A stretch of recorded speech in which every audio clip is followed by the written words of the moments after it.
नमस्कार दोस्तों, कैसे हो आप लोग। उम्मीद है सब लोग अच्छे होंगे। दोस्तों आज मैं हूं घर पर और तो मैं सोचा कि चलिए कुछ पूछते हैं आप लोगों से।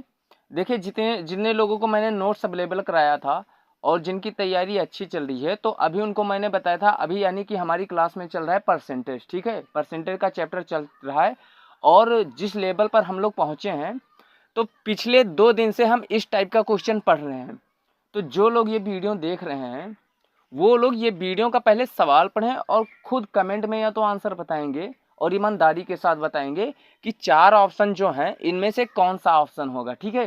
क्योंकि इस टाइप के क्वेश्चन एक ना एक क्वेश्चन परसेंटेज से किसी भी एग्जाम में, अगर वो 10+2 लेवल का है, यानी कि अगर 12वीं से ऊपर का वो एग्जाम है, कोई भी ऐसा फॉर्म आपने अप्लाई किया है जिसमें क्वालिफिकेशन 12 से ऊपर है, तो इस टाइप के क्वेश्चन पूछ लेता है परसेंटेज का, ठीक है। वो फिर चाहे एसएससी 10+2 हो या फिर रेलवे एनटीपीसी हो, उसमें इस सब टाइप के क्वेश्चन पूछ लेता है। एसएससी जीडी में भी पूछ लेता है। तो एक बार प्रश्न को देखते हैं और प्रश्न देखने के बाद आप हमें उत्तर बताओगे। अगर नहीं बता पाते हो तो मैं इसको सॉल्व करके एक बार आपको बताऊंगा, ठीक है। प्रश्न कह रहा है कि विवेक को एक परीक्षा में उत्तीर्ण होने के लिए 36% अंक प्राप्त करने थे। कितने? 36% अंक प्राप्त करने थे उस परीक्षा में उत्तीर्ण होने के लिए। किसको? विवेक को, ठीक है। उसने 24% अंक प्राप्त किए और वह 9 अंकों से अनुत्तीर्ण रह गया। तो ये बताइए कि पूर्णांक कितना था। यानी कोई एक परीक्षा हुई जिसमें ये बताया गया कि 36% अगर आपके मार्क्स आते हैं तो आप पास हो जाओगे, ठीक है। मैम यानी कि मिनिमम जो परसेंटेज था वो 36% था पासिंग मार्क, ठीक है। लेकिन उसको 24% यानी कि 24% ही प्राप्त हुए और वो 9 अंकों से फेल हो गया। तो पूर्णांक कितना था ये ज्ञात करना है हमें। अब इस तरीके के सवाल में कभी कुछ भी पूछ लेता है, पूर्णांक भी पूछ सकता है, वो ये पूछ सकता है कि कितने अंकों से फेल हुआ, ये भी पूछ सकता है। और आप कुछ भी निकाल सकते हो। तो जब पूछेगा कितने अंकों से फेल हुआ, तो आपको परसेंटेज के बारे में या पूर्णांक बता देगा, ठीक है। ये चीज हटा देगा। यहाँ कितने अंकों से फेल हुआ ये बता दिया गया, पूछ रहा है कि पूर्णांक कितना। अब देखो 4 ऑप्शन है, 70, 75, 85 या 90। जिनका आंसर आ गया होगा ईमानदारी के साथ वो कमेंट कर देंगे, ठीक है। बट जिनका आंसर नहीं आया होगा उनके लिए मैं बता रहा हूँ कि ये क्वेश्चन, इस टाइप के क्वेश्चन लगते कितने हैं, बहुत ही आसान तरीके से, कुछ टफ नहीं होता एकदम। अगर आप देखोगे, पूरा वीडियो देखोगे, बड़े आसानी से समझोगे। देखो सबसे पहले क्या करते हैं, बोर्ड थोड़ा छोटा है यहाँ वाला, ये घर पे रखा तो ऐसे उठा के मैंने लगा के सोचा चलो बताते हैं इसमें। देखो विवेक को एक परीक्षा में उत्तीर्ण होने के लिए कितने प्रतिशत अंक जरूरी थे? 36%। कितने प्रतिशत? 36%, ठीक है। 36%। कितने प्रतिशत उसको अंक प्राप्त हुए? 24%। बहुत शॉर्ट में मैं बता रहा हूँ, ठीक है। जिस तरीके से एग्जाम में लगाना है, अगर डिटेल में आपको समझना है तो फिर आपको पूरा वीडियो क्लास वाली देखनी पड़ेगी। इसमें मैं ऐसे चेक कर रहा हूँ कि कितने लोग का मैथ सही चल रहा है, ठीक है। अब 24% उसको, ठीक है, कितने अंकों से फेल हुआ? फेल हुआ वो 9 अंकों से। यानी अगर उसको 9 नंबर और मिल जाते, 9 नंबर और मिल जाते तो वह उस परीक्षा में पास हो जाता। इससे एक चीज और क्लियर हो रही कि 24% प्राप्त हुआ, अगर 9 नंबर और मिल जाता तो इसे पास नहीं होता, वो 36% अंक भी हासिल कर लेता। समझ गए ना।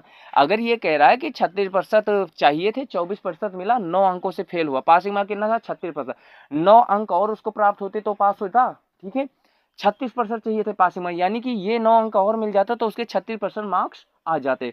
तो ये 9 अंक कितने प्रतिशत मार्क्स को कम किए हैं? तो 36 से जब 24 घटाओगे तो कितना बचेगा? 6 6 12। कितना बचेगा? 12। यानी कि 12% का की कमी आई है 9 नंबर कम आने से। यानी कि चाहे अब ये बोल सकते हो कि विवेक के 9 नंबर कम आए, या ये बोल सकते हो कि 12% से फेल हुआ। अरे 36 चाहिए थे, 24 मिला, 12% से फेल हुआ। तो अगर 12% बराबर 9 है, कितना है? 12% बराबर 9 है, तो इसका पूर्णांक कितना होगा? कैसे निकालोगे? इसके निकालने के लिए क्या करोगे? अब देखो इसको निकालने के लिए एक सिंपल सा फार्मूला है। देखो हम 100 मान के चलते हैं। कितना मान के चलते हैं? 100 मान के चलते हैं, ठीक है। अब 100 मान के चलते हैं। अब 100 को अगर आप मान लीजिए कि गुणा करोगे, किससे करोगे गुणा? 9 से करोगे, सॉरी, 100 को 9 से गुणा करोगे और 12 से भाग दे दोगे, तो 3 एकम 3 त्रिका 9, 3 चौके 12, ठीक है।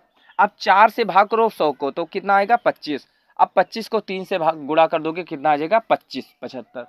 तो पूर्णांक कितना था? पूर्णांक था 75। ये समझ में आ गया ट्रिक? नहीं समझ में आया? अगर नहीं समझ में आया है तो वो लोग कमेंट करेंगे कि नहीं समझ में आया है, तो फिर उनको मैं बेसिक तरीके से जो तरीका क्लास में चल रहा है, अभी इस टाइम क्लास में इसी टाइप के क्वेश्चन चल रहे हैं। अब लेकिन जिनका आंसर सही में आ गया है वो लोग कमेंट करके बताएंगे कि देखो मैंने एक बार बताया, एक बार फिर से नजर डालो। डिफरेंस आया था 9 नंबर से फेल हुआ था, यानी कि 12% से वो फेल हो रहा था।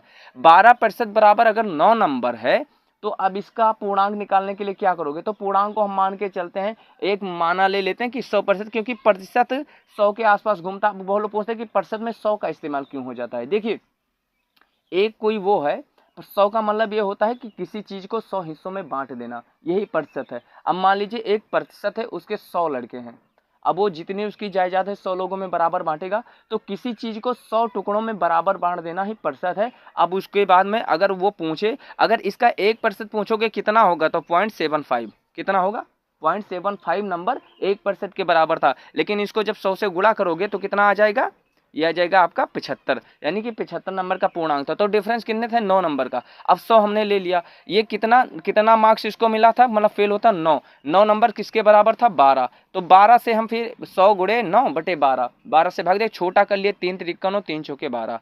अब 4 को 100 को 4 से भाग दे दिए, 25 आ गया, 25 दिया 75, तो पूर्णांक आ गया 75। हमें एक चीज पता है कि ये थोड़ा कुछ लोगों को यहाँ कंफ्यूजन हो गई थी, क्योंकि मैंने ये डायरेक्ट वाला तरीका अप्लाई किया है। जो लोग क्लास में सीख रहे हैं उनको तुरंत समझ में आ गया हो कि ये हुआ क्या है, उनको पूछने की जो उनका तो आंसर ही पहले आ गया हो, जो लोग क्लास ले रहे हैं। ठीक है, तो अगर आपको क्लास लेनी है तो क्लास ले लो, अच्छे से समझाया जा रहा है उसमें, ठीक है, कोई दिक्कत है। बाकी अगर आपको कोई प्रॉब्लम है, कुछ स्पेशल चैप्टर पढ़ना है, तो मैं आपको उसके बारे में बताऊंगा, किससे पढ़ लो, कहाँ पढ़ लो, बहुत अच्छे से आपका मैथ हो जाएगा। ठीक है, तो ये था, कमेंट कीजिएगा जिसका जो आंसर आया है। ठीक है, अपना ख्याल रखो, नमस्कार, जय हिंद।